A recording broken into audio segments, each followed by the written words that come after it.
Vamos lá, então, vamos ver aqui a entrevista lá na Rádio TV, na Rádio TV Popular aqui, vamos lá, queridos, Atitude Popular. Racista é o gremista. Deixa eu pegar desde o começo, vamos lá. Aqui vocês vão ver a entrevista desde o começo, tá, gente? Vamos lá. Porque, assim, é uma rifa que vale muito a pena, viu, gente? Você tem mais as... né, é grande, né? Mas a gente faz o sorteio.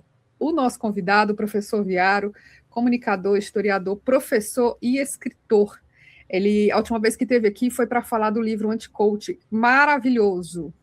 Esse livro, só de arenga, a gente devia distribuir em portas de igreja, viu, Viaro? Bom dia. Bom dia, Sara. Viaro, a gente estava aqui nos bastidores falando, né? Eu estava tentando te apresentar um pouco da realidade aqui do Ceará, e é impressionante como a gente está geograficamente distante, né? Mas a realidade do Ceará, ela se assemelha muito à realidade de muitas capitais do Brasil, né? Inclusive a capital que você nasceu em Porto Alegre, né?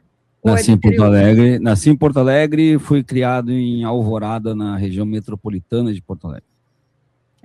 E assim, algumas realidades são semelhantes, inclusive essa lenda de que não tem negro no estado do Ceará, assim como tem a lenda, né, que não tem negro no Rio Grande do Sul.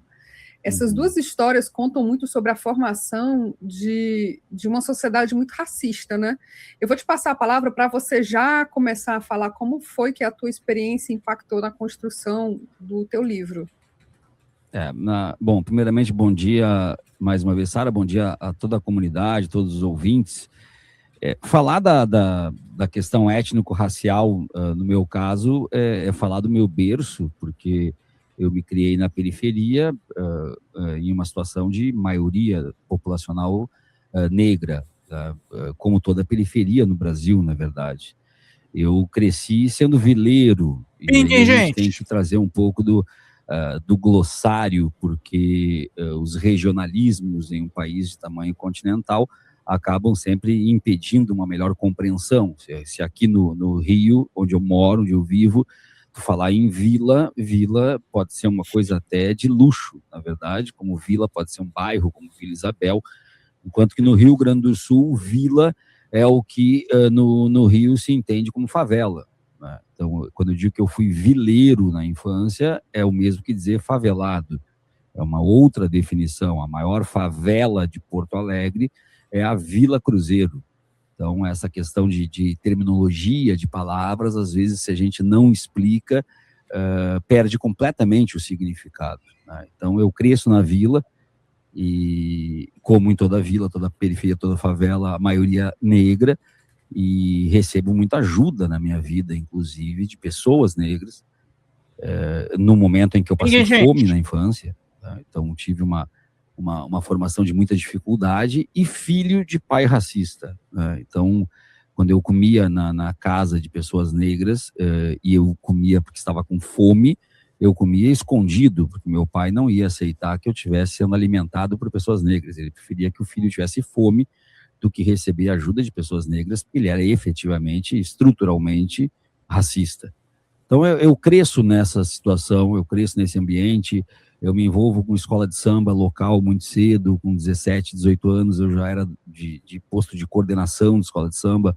Então, a cultura popular, a cultura afro sempre esteve muito próxima, sempre esteve em mim, o envolvimento com samba, com pagode dos anos 90, e a questão do pagode é uma questão interessante, porque as pessoas acham que eu debocho quando eu me demonstro irritado quando falam mal do pagode dos anos 90. Não, eu fico irritado mesmo, eu fico irritado de fato, porque é uma coisa que é muito forte para mim, né?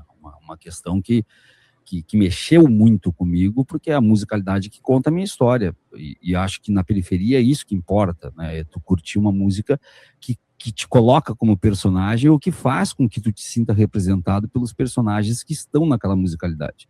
Então, no pagode e no hip hop dos anos 90. Anos 90 porque é uma questão de recorte temporal que me identifica, uma questão datada, né, que me identifica, porque a sociedade ela é muito dinâmica, então não necessariamente as questões que são narradas hoje estão de acordo com a realidade dos anos 90. Rafael Pelos gosta mais de diversos aspectos, evidentemente, características de comunicação, tecnologia, conexão total, encurtamento de distâncias. Então, é uma questão de representatividade, sim. E eu, depois que volto a estudar, com 30 anos de idade, eu estou com 49, quando eu volto a estudar com 30 anos de idade, até então tinha só o 2º grau completo, que hoje chama-se ensino médio, e volto a estudar com 30 anos, quando eu consigo me livrar, vamos dizer assim, do alcoolismo. É complicado dizer livrar, porque não há cura para o alcoolismo, evidentemente. Então, quando eu quase morro e saio com lucro, segundo o médico que me atendeu, porque saí com hipertensão, gastrite crônica e uma mancha no fígado. Ele me disse, olha, isso aí foi lucro. Saiu vivo. Poderia nem ter saído ou saído muito pior. O álcool que matou meu pai, meus tios, evidentemente, quase todos os homens da família morreram por causa do álcool. Então, quando eu me livro do álcool, eu volto a estudar aos 30 anos e não tive dúvidas nenhuma de escolher história, porque sempre foi aquilo que já permeava meu ambiente de forma autodidata.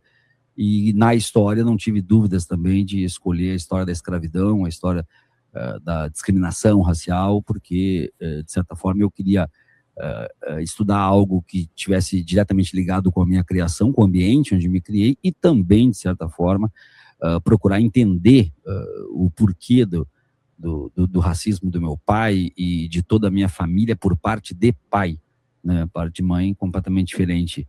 Então eu queria entender isso, e aí eu passo a estudar. Meu trabalho de conclusão na graduação foi sobre o período abolicionista. O meu trabalho de conclusão na especialização em História foi efetivamente sobre o 13 de maio, um pouco mais afunilado. O meu trabalho de conclusão na especialização em Sociologia foi sobre desigualdade racial no Brasil. Meu artigo no MBA de Ciências Políticas que eu fiz foi sobre desigualdade racial e econômica, e depois o mestrado em História que eu estudei Quilombo dos Palmares e Zumbi dos Palmares. Então, toda a vida acadêmica, universitária, acadêmica, foi pautada por essa pesquisa.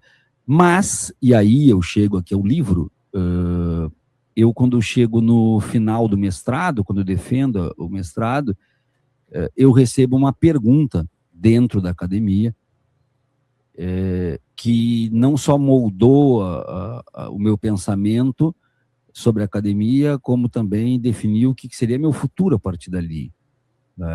A pergunta foi, tu tá pronto para deixar de ser militante e tornar-se efetivamente historiador? E depois veio melhor formulado, tu terminou teu mestrado com brilhantismo, as portas do doutorado estão abertas para ti, mas tu vai ter que escolher se tu quer continuar sendo militante ou se tu vai ser historiador. Esse foi o motivo pelo qual eu não fiz o doutorado. Esse foi efetivamente o motivo pelo qual eu não fiz, porque eu jamais ia deixar de ser militante. Jamais ia deixar de ser ativista, jamais ia abrir mão daquilo que eu entendia que era o meu papel na sociedade, para se transformar apenas em mais um teórico. E aí as pessoas, tanto em rádio, TV, que eu vou, como em palestras que eu dou, invariavelmente se incomodam. Tu é um negacionista, tu está negando a academia, negando a universidade. Essa é uma questão interessante. Eu não sou um negacionista, muito pelo contrário, sou a favor de uma universidade cada vez mais forte, mas eu não acredito que a universidade brasileira tenha condições efetivas de combater o racismo. Não acredito. E digo mais, em 20 anos nessa trajetória, a universidade brasileira não quer combater o racismo. Tá? O Viário é o maior intelectual que eu conheço que fala sobre racismo no Brasil, tá, gente? É intelectual branco. Tem intelectuais negros, evidentemente. Porque ele fala não de racismo, ele fala de racistas. Os brancos precisam falar de racistas. Isso é interessantíssimo. O Viário é um querido amigo. Aliás, comprem o livro dele, tá? Lançamento que eu estive em São Paulo, agora em Porto Alegre, ó. Fazer propaganda de graça aqui, ó. Complexo de Princesa Isabel. Eu tô lendo. Além do livro ser importante, ele é lindo. Porque ele é colorido o livro, ó. Só para vocês verem. É lindo e sanguinário, né? É um livro lindíssimo da Emo Editora, tá? Comprem, acompanhem. O Viara é um cara que tem que ser acompanhado de perto. E um baita intelectual com uma puta história pra gente acompanhar. Vamos lá. É isso que constrói o meu livro. É isso. A Universidade Brasileira, ela quer, na verdade, formar intelectuais na questão do racismo. Então, são conhecedores dos conceitos, sabem falar o que é racismo estrutural, o que é racismo institucional, etc, etc, etc. Dominam a Lei 10.639, a Lei 11.645, dão formações para professores, formação continuada, étnico-racial, etc, etc, etc. Saem dali racistas que sabem falar sobre o racismo no Brasil. É isso que acontece. Viaro, mas e os projetos de extensão universitária nas periferias? Não existe. Eu falo como quem cresceu na periferia. Não existe. Não. Acadêmico que sai do seu gabinete acadêmico, climatizado, e vai na periferia fazer uma ação entre amigos numa praça municipal dentro da periferia para distribuir alguma coisa, fazer Não existe. Mas montaram salas com internet para o pobre. Legal, e daí? Vai lá perguntar dentro da periferia o que eles sabem da academia, o que eles sabem da universidade. Não.